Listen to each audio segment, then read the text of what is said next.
Buying the wrong motorcycle in 2025 won't just sting. It could drain thousands before you even hit 5,000 miles. Mechanics say these 5 bikes are repeat offenders, luring riders in with low prices or flashy looks, only to punish them with upgrades, repairs, and tanking resale.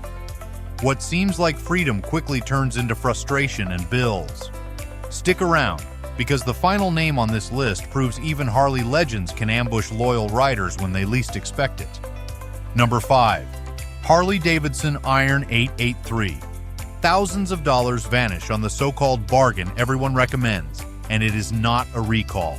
It is the quiet tax of upgrades that creep in after the first long ride, mile after mile for riders. If you are an older rider, the Iron speaks to pride, independence, and a simple handshake with the open road.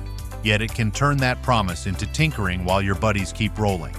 Forget the chrome. The first thing that disappoints is the ride itself. The Iron flatters at the curb, then shows its limits on patched interstate and wind-beaten county lanes, where a sharp edge or a cross gust makes the chassis tense and your shoulders work harder than they should. Real-world shove matters more than top end for this crowd, and the Iron serves about 54 pound-feet of torque in stock trim, enough to leave a light with a calm beat, but light for uphill passes with luggage and a passenger. When the pace settles into a steady cruise, the spec that defines the character becomes clear, because engine size is 883 cubic centimeters, a familiar figure that favors feel over rush and asks you to plan rather than pounce. Stopping tells another story.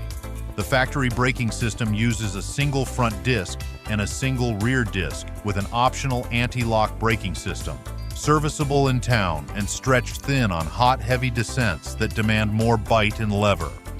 Comfort fades fast when the suspension can't keep up, and this bike relies on bare-bones hardware that sends every pothole straight to your spine. Numbers never ride the bike for you, yet they shape every mile, and wet weight is approximately 564 pounds, which is planted at speed and tiring when you back into a sloped gravel motel slot at dusk.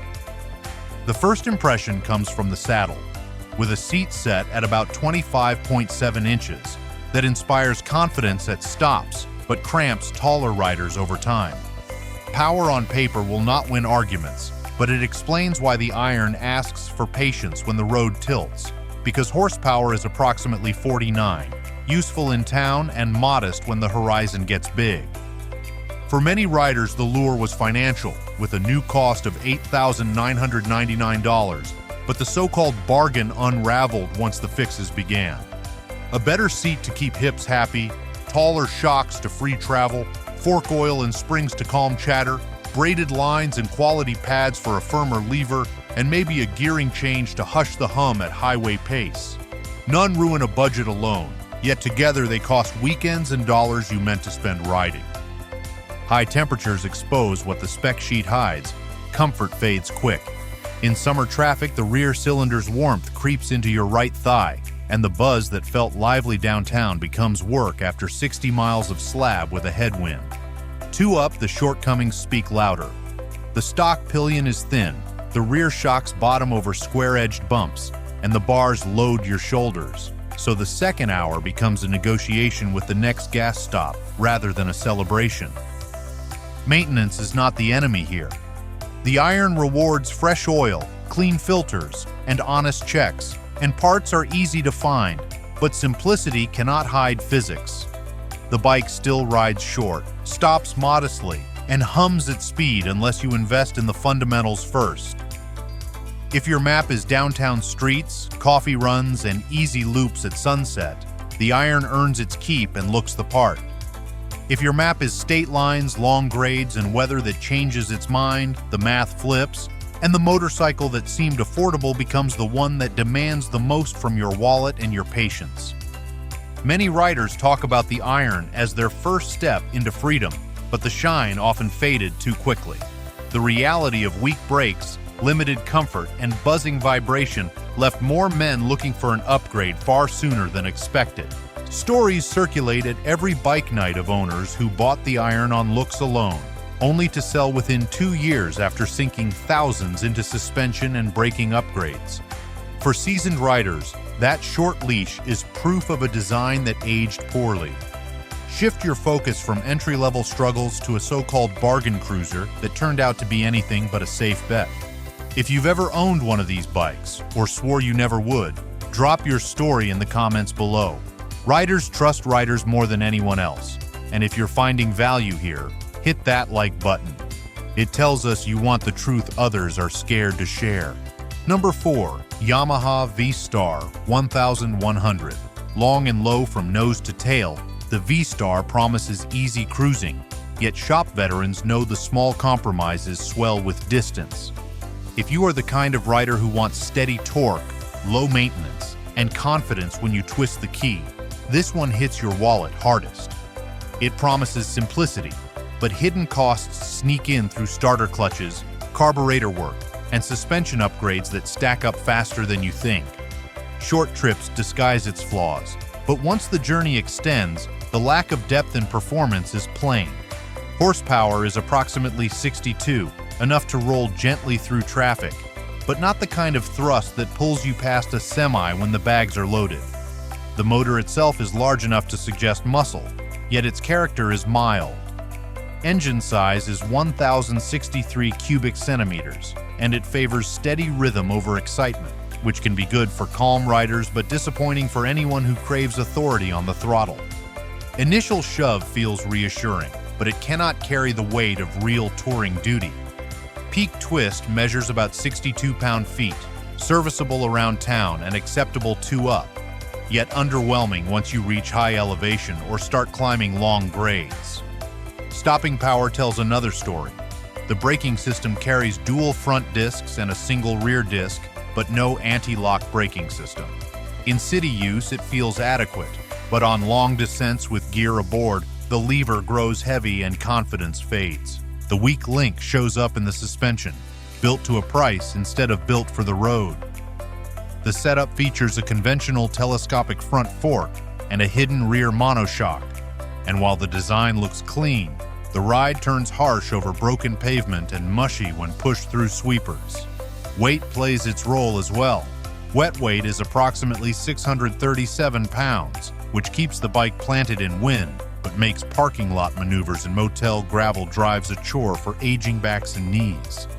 Settle into the saddle and the first impression is reassuring, especially for riders who value solid footing. Seat height is about 27.6 inches, inviting for shorter inseams, but limiting legroom for taller men who feel cramped after an hour in the saddle. Price at launch was its strongest selling point.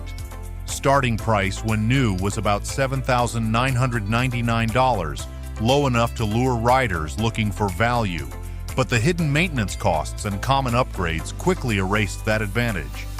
Talk to a few longtime mechanics and a familiar pattern comes into focus. A retired firefighter in Arizona bought a garage kept example fitted with aftermarket pipes and filters, only to find the starter clutch slipping and the carburetors out of sync after a winter in storage. By the time he reverted to stock intake, rebuilt the carbs, and replaced the clutch, he was out nearly $1,300, and 2 weekends of riding were gone. That is the lesson of the V-Star. Stock and carefully maintained, it can deliver honest miles.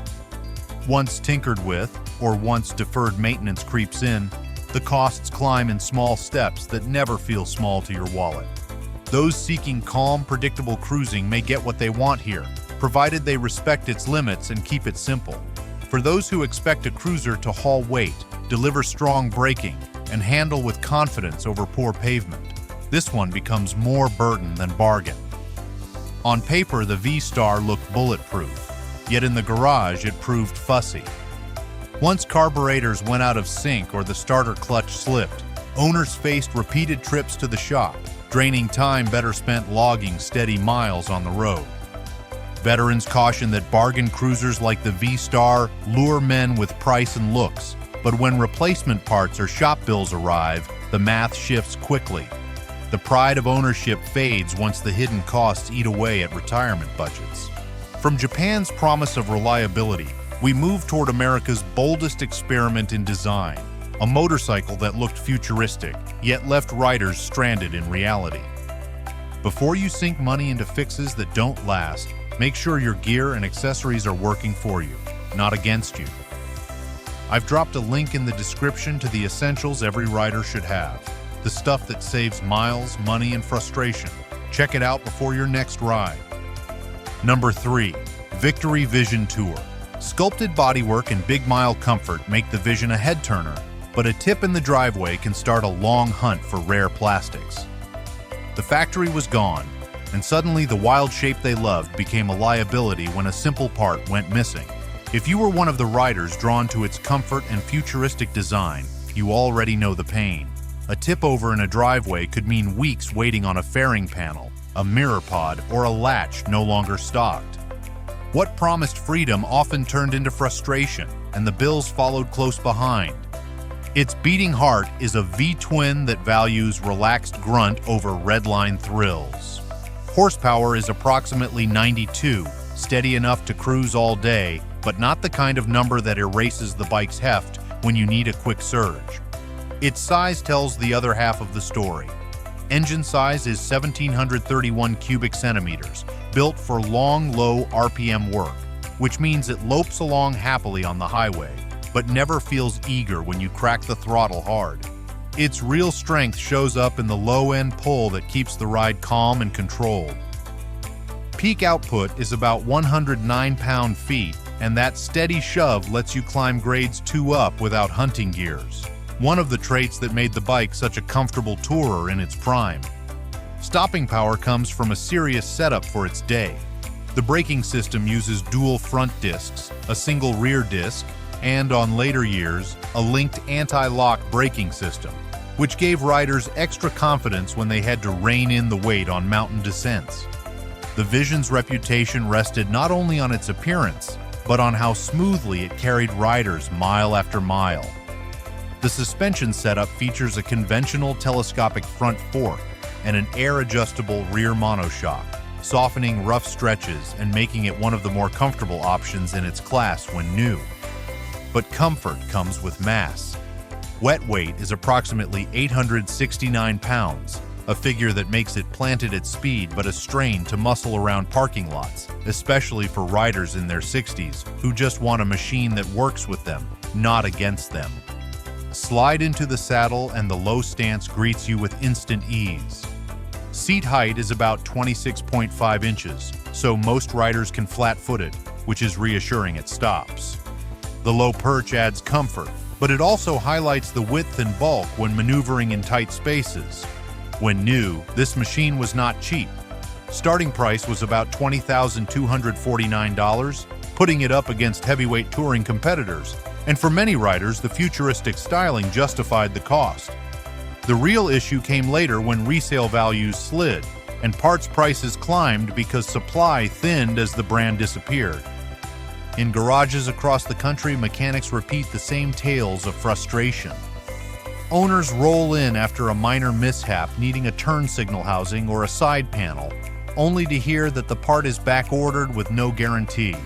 Labor grows, frustration grows, and the bike that once promised worry-free miles now eats into retirement budgets. A consumer report from one Midwest rider described dropping the Vision in a motel lot, cracking a side cover. The repair took 3 months, required shipping a panel from across the country, and cost him more than $1,500, more than he had ever spent on a single repair in 30 years of riding.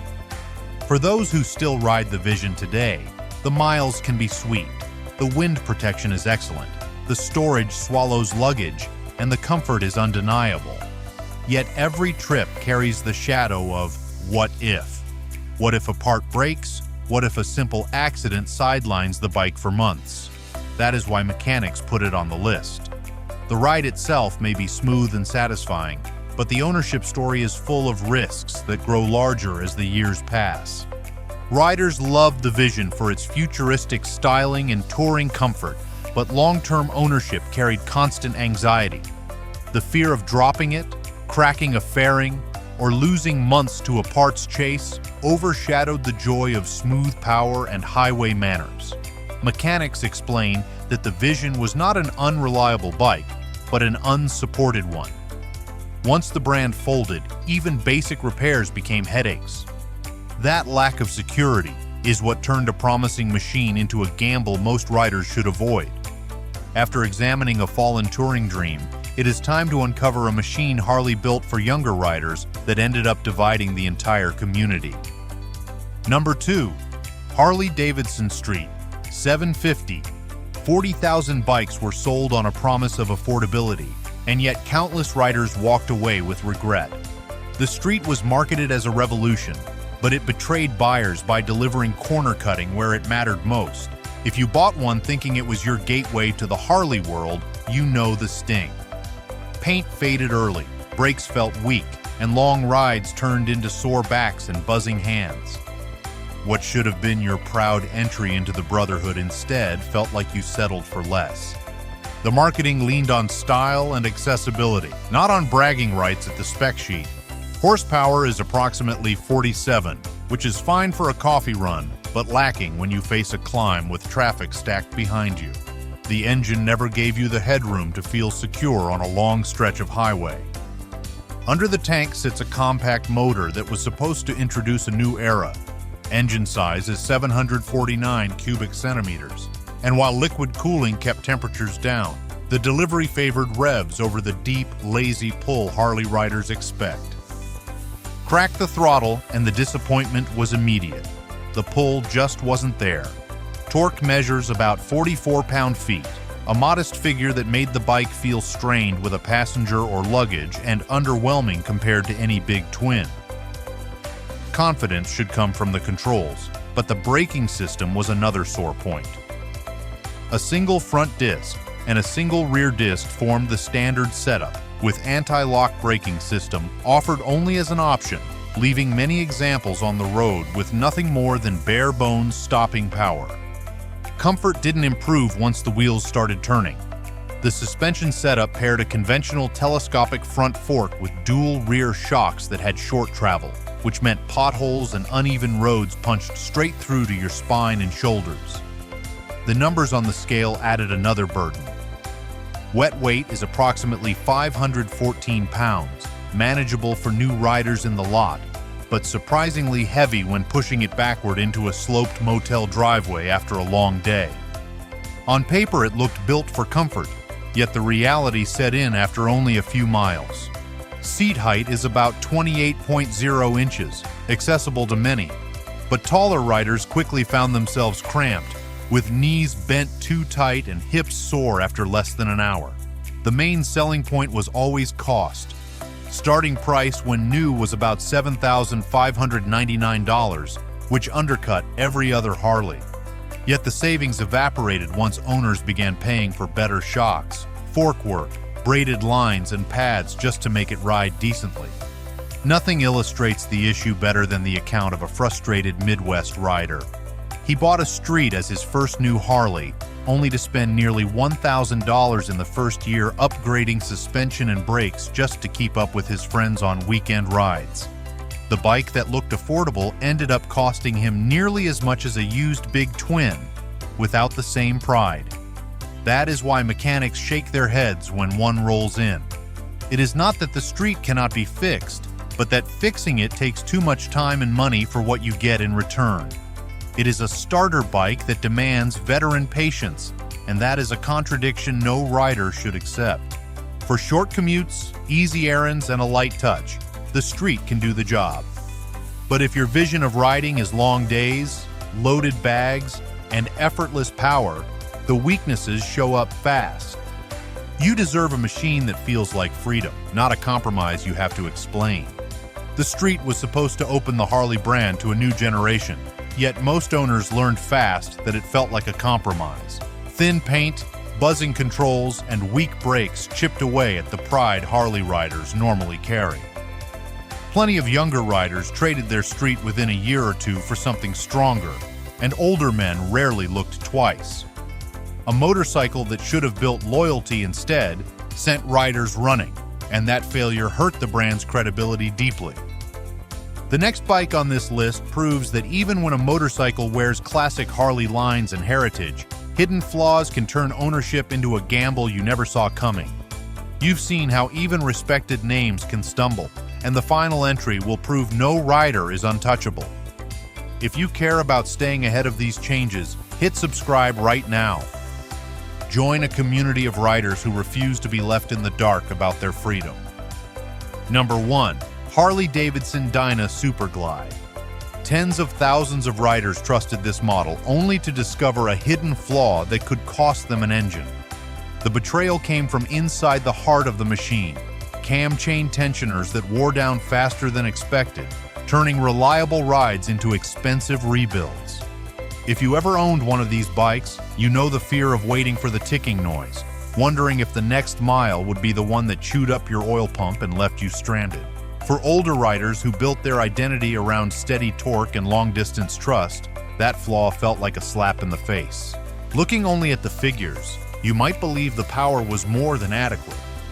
Horsepower is approximately 67, enough to handle open roads without drama, but not enough to forgive you if weight and headwinds stacked up against you.